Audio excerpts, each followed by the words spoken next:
Você já parou para pensar que o texto pode não ser a única ferramenta de ponto de partida para uma criação artística?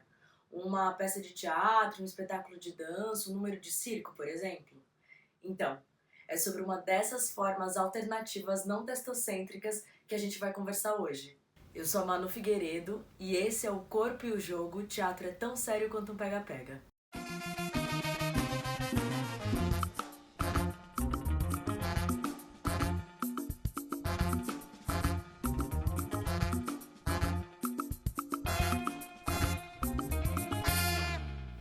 Eu comecei a fazer teatro com a Maristela Xelala, que é uma estudiosa da comédia e do jogo. Depois eu me formei na École Philippe Goulier, que é uma escola com especialização em palhaço e bufão, principalmente, mas uma escola de teatro, no modo geral. E hoje eu faço mestrado na Universidade Paris 8, onde eu estudo justamente o jogo como processo criativo aplicado a atores e não atores. Hoje aqui a gente vai começar com uma parte um pouco mais teórica, onde eu vou dar alguns conceitos de jogo e depois a gente vai para uma parte mais prática, onde eu vou dar alguns exemplos de jogo.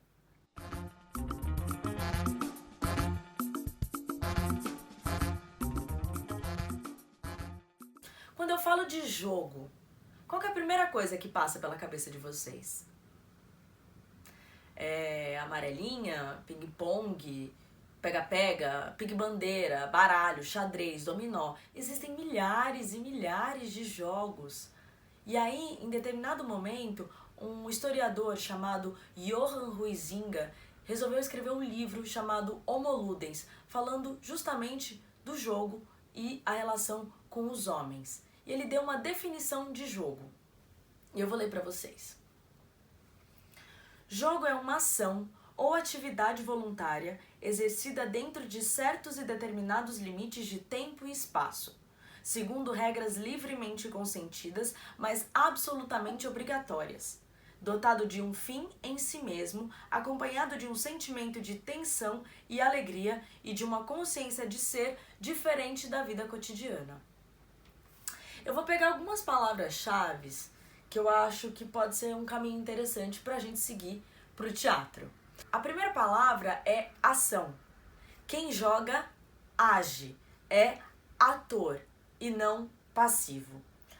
Depois ele fala sobre tempo e espaço, o aqui e agora. Assim como no teatro, não existe memória, não existe futuro, existe aquele momento presente vivido por quem assiste e por quem é assistido.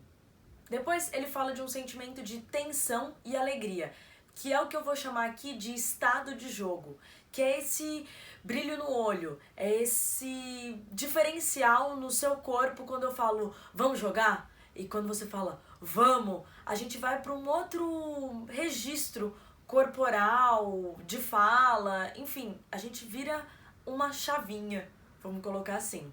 E por último, que ele fala sobre sair da vida cotidiana, que mais pra frente no livro ele vai falar do círculo mágico, que é justamente esse lugar que você entra pra sair da sua vida corriqueira, da sua vida natural, orgânica, de comer, trabalhar, se emocionar. Quando você tá jogando, você tá realmente numa outra dimensão, você tá num outro estado, você tá num lugar onde tudo é possível. Assim como no teatro.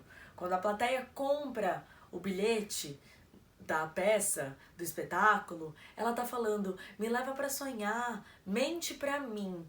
É uma mentira verdadeira, é um consentimento, é uma convenção, que a gente vai chamar. 20 anos depois, um francês chamado Roger Caillois escreve um outro livro, muito inspirado no Homo Ludens, que foi esse livro, primeiro, do Johann Huizinga, chamado Os Jogos e os Homens, com uma definição bastante parecida com o Huizinga, mas a novidade que ele traz é a classificação dos jogos. Ele divide em 4 grandes grupos. O primeiro é chamado Agon, que são os jogos de competição. O segundo ele vai chamar de Alia, que são os jogos de azar. O terceiro ele vai chamar de Mimicry, que são os jogos de encenação. E finalmente ele vai chamar o quarto e último grupo de Ilinks, que são os jogos de sentimentos físicos, como girar até ficar tonto. Aqui a gente vai usar uma outra nomenclatura, já mirando o teatro. Aqui a gente vai usar jogos infantis, jogos dramáticos e jogos teatrais. Eu vou explicar. Jogos infantis, o próprio nome diz, são os jogos que as crianças jogam, que as crianças brincam. E aí, claro, existe um recorte de Brasil e contemporaneidade, uma vez que os jogos fazem parte da cultura de um povo, como eu já disse. Aqui eu vou usar o pega-pega porque eu acho ele bem clássico, ele fez parte da infância de muita gente e faz parte da infância atual. O pega-pega ele tem o aqui e agora muito evidente. Você não pode dormir no ponto, senão você é pego.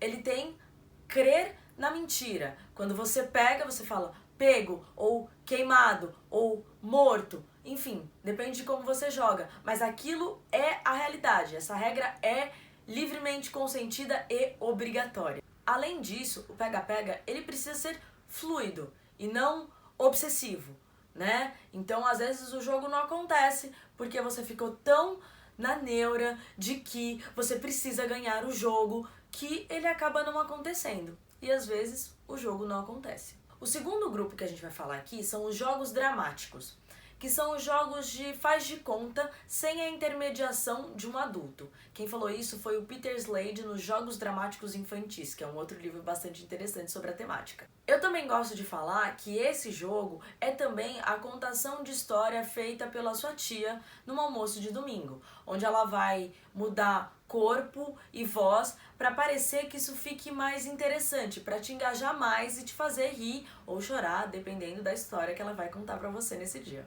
O último, mas não menos importante, grupo de jogos são os jogos teatrais. São jogos que prevêem a plateia, ou seja, existe um público, existe essa preocupação com o jogo. Existem 2 livros que são referências no assunto. O primeiro deles, eu tenho aqui, é o do Augusto Boal, 200 exercícios e jogos para o ator e o não ator com vontade de dizer algo através do teatro. Esse livro tem 200 exercícios de jogos bem legais, bem interessantes para quem está procurando. E também o Fichário da Viola Spolin, que é um compilado de jogos feitos por essa diretora e professora americana que estudou os jogos e usou como ferramenta principalmente para não atores inicialmente. E aí, a partir desses grupos de jogos, você vai ver que vai começar a aparecer história, vontade, personagem, e aí organizando isso de uma maneira linear ou não, de acordo com a estética ou objetivo que você quer, você vai ver que você vai ter uma criação artística. Ou o contrário pode ser feito também, que é você tem um texto e você quer colocar o jogo dentro desse texto. Por exemplo, você tem 2 personagens e você faz um pega-pega com esses personagens, até ter desdobramentos, e você vai inventando jogo em cima de jogo, ou uma narração de um personagem que tá fora, ou uma narração, uma fofoca de algum personagem que tá dentro da história contando de outro. Enfim, existem milhares de jogos que você pode fazer já com um texto. Essa foi a forma mais interessante, gostosa, divertida que eu achei de fazer um processo criativo. E me rendeu muito mais do que mesas de discussão ou leituras de texto, por exemplo.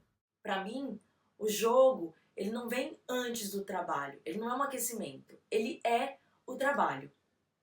E é tão difícil da gente entender isso como uma possibilidade, porque o jogo vai de encontro com tudo que a sociedade nos disse que tem valor.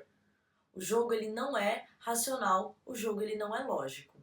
Ele é motor, ele acontece e ele é surpreendente. E é por isso que é maravilhoso.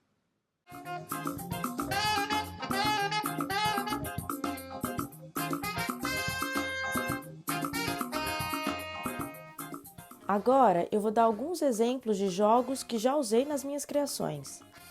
Gente, o áudio mudou, minha roupa mudou, o dia mudou, vamos que vamos. A gente vai começar se posicionando, então põe os pés paralelos, dá uma respirada. E aí a gente vai imaginar uma bandeja, como se a gente estivesse segurando uma bandeja cheia de coisa. E aí a gente vai fazer esse movimento. como se fosse um 8.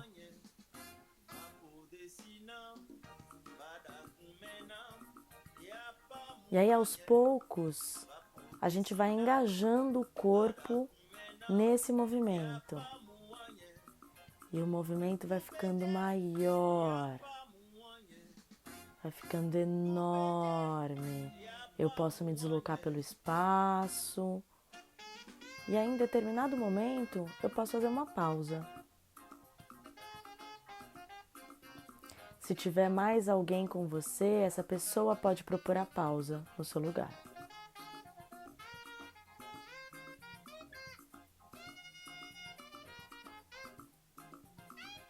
Experimenta lugares, movimentos.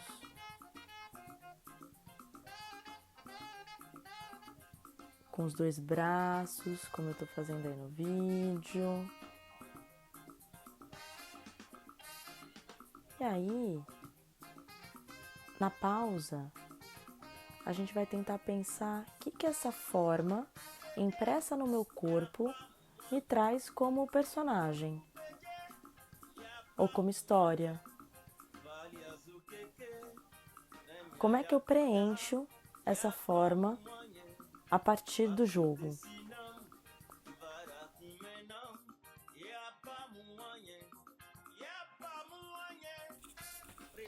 O segundo jogo, aqui eu vou usar uma cadeira, mas pode ser sem cadeira, sem problema nenhum. E é o jogo do sim e não. Então, a primeira postura é o sim. Então, eu vou andar com postura de sim, vou pensar em sim. Cada lugar que eu vou, cada posição que eu me encontro, cada deslocamento, é sim que eu penso. Sim, sim, sim, sim, sim. Sempre mudando, procurando o sim. Explorando o espaço, o que tem ao seu redor, no sim. Agora é um não. O meu corpo vai dizer não, a minha cabeça vai dizer não, a minha postura é de não.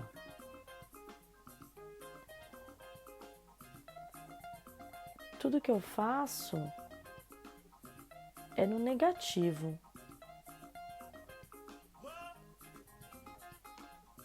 Tudo que eu proponho de posição, deslocamento, reação, é no não.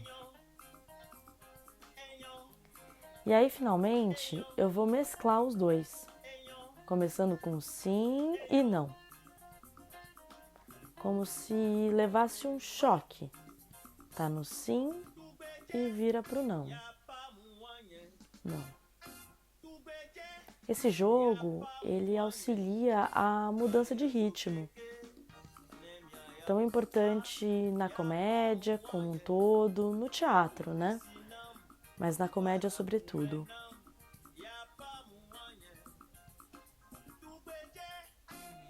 E você pode experimentar o quanto você quiser, até isso de se desenvolver para um outro jogo, por exemplo. Bom, espero que vocês tenham gostado. Eu vou terminar com um trecho de um livro que chama Why Is That So Funny? Por que isso é tão engraçado? Um livro do John Wright, que é uma exploração da comédia física. Um livro que me ajudou muito durante toda a minha pesquisa.